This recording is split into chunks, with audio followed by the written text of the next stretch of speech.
تقوم بقى الشركات العملاقه في الصين بتعمل ايه بقى؟ عملت اكبر عمليات نصب واحتيال في تاريخ الصين يعني.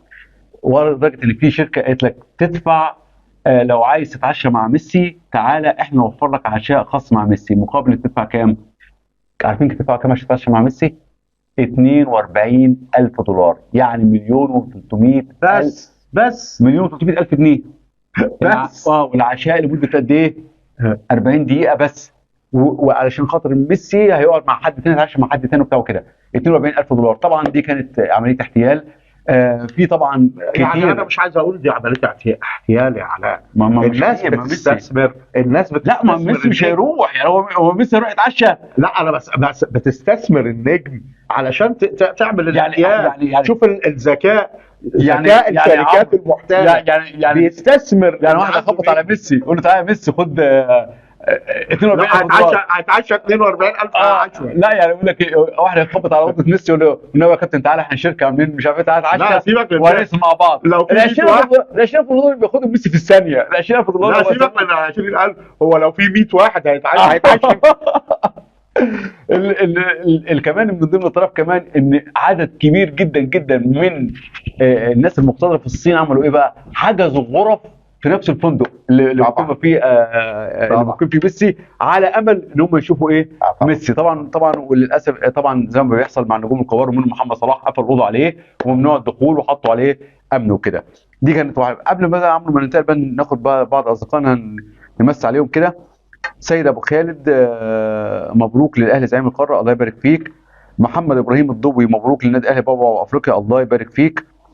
منتخب مصر يا جماعه، خلينا في منتخب مصر شويه.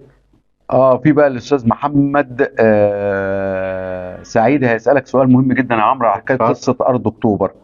هنجاوب عليه بقى بعد ما ناخد بعض الزملاء. ابو القاسم، ابو عبد العزيز، لو سمحت زملاء اسال الاستاذ عمرو على اخبار نادي الزمالك. هنساله طبعا، طبعا نساله طبعا. برضو كلها تهاني ومش يا اخوانا، احنا قلنا خلاص يعني هنتكلم على الاهلي كتير طبعا. مبروك طبعا للاهلي بدون شك يعني. لكن ابو كابر عاش الاهلي، الله يخليك تسلم. منتخب مصر يا جماعه، منتخب محمد مصر. ابراهيم الضوي، اخبار صفقات الاهلي هنتكلم عليها.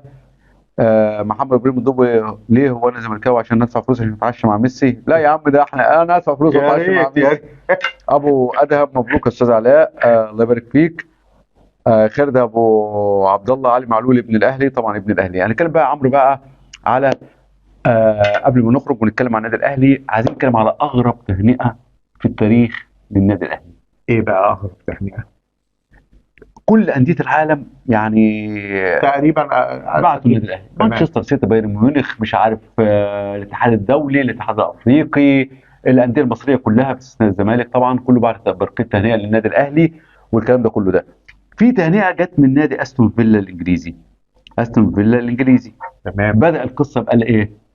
تعبنا من المباركه لهذا النادي. افيه. يعني هم عايزين يقولوا يعني يا جماعه احنا تعبنا. لا تلاقي واحد مصري اللي كاتبها. لا ده واحد النادي. لا مصري يا راجل، أستون. ازاي يا راجل؟ يا اخي الموقع بطلوا بقى. الموقع الرسمي يا يا راجل اخي بتاع النادي. بطلوا بقى. يا بقول لك الموقع بطلوا بقى. الرسمي، الموقع الرسمي بتاع يعني طب يعني استنى. عايز استون فيلا متابع النادي الاهلي ومستني وتعب من كتر مكاسب النادي يا الاهلي. عم يا اخي ارحمونا بقى. ملك استون فيلا يا مصر اخي ارحمونا، يا خلينا عمرو، ملك استون فيلا مصر يا خلينا في عمرو. منتخب مصر. يا عمرو بقول لك طب استنى، مانشستر سيتي قال لك نراكم في كاس العالم. دي كمان واحد بص مسكها. لا اماراتي المره.